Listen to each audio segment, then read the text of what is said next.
Hello guys, welcome to my video. तो मैं onboarding का व्लॉग बनाने वाली थी पर मैं नहीं बना पाई क्योंकि उस दिन एक तो बहुत ज़्यादा हेक्टिक डे था, बहुत सारी प्रोसेस करनी थी और बहुत सारे लोग भी थे और शायद कंपनी की क्या ही पॉलिसी हो, इसलिए मैंने वीडियो शूट नहीं किया। हालांकि कुछ एक क्लिप्स है, अगर ज़रूरत पड़ी तो मैं इसमें आगे अपलोड कर दूँगी, बट मैं आपको बता देती हूँ सारी डिटेल। तो ऑनबोर्डिंग वाले दिन मैं 10 बजे स्टेलर में पहुंच चुकी थी। वहां पे जाके उन्होंने मुझसे मेरा गवर्नमेंट आईडी मांगी। फिर उस बेसिस पे मेरा एक टेम्परेरी कार्ड उन्होंने मांगा, आईडी कार्ड, जिसे लेकर मैं 7th फ्लोर पे गई थी। वहाँ पे ऑनबोर्डिंग एरिया में जाके हमें वेट करना था 11 ओ क्लॉक तक, क्योंकि ऑनबोर्डिंग का जो प्रोसेस है वो 11 ओ क्लॉक पे स्टार्ट होना था।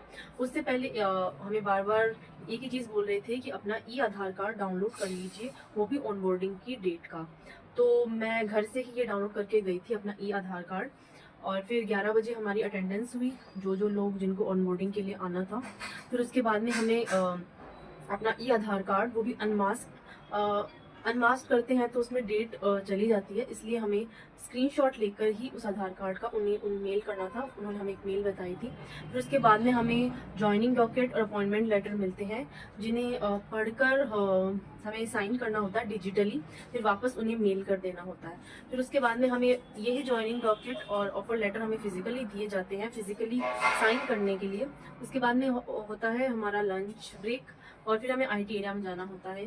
तो लंच ब्रेक के अंदर हम अपना अकाउंट भी ओपन करवा सकते हैं, जैसे कि जेनपैक्ट में सिर्फ 3 ही अकाउंट्स में सैलरी आती है, आईसीआईसीआई, एक्सिस और एचडीएफसी। तो इन तीनों बैंक में मेरा अकाउंट नहीं था, लेकिन वहाँ पर इन तीनों ही बैंक के एजेंट्स होते हैं, तो आप अपना अकाउंट भी खुला सकते हैं। वो नहीं, वो आपको एक स्लिप देंगे, उसमें आपको एक अपनी डिटेल भर देनी है, आपका अकाउंट भी उसी दिन वो ओपन कर देंगे। फिर आईटी से हम लैपटॉप कलेक्ट करते हैं, लैपटॉप को हमें स्टार्ट करना होता है, उसमें एप्लीकेशन जो हमारे आगे काम में आएगी। तो उसमें ऑलमोस्ट 2-3 घंटे लग ही जाते हैं। वहाँ पर 2 एम्प्लॉयज़ भी थे जैनपैक्ट के, वो सबकी हेल्प कर रहे थे। तो ये सब खत्म हुआ था लगभग 7:30 बजे।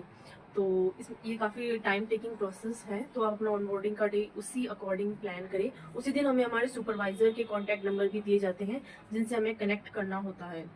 बाकी आपसे ऑनबोर्डिंग के डे के बाद में आपको कब जाना है, कब से कब किसको रिपोर्ट करना है, कौन सी लोकेशन है, सब कुछ आपको एचआर, आपकी जो भी एचआर है या फिर कोई भी आपसे खुद ही कनेक्ट कर लेगा। So don't worry.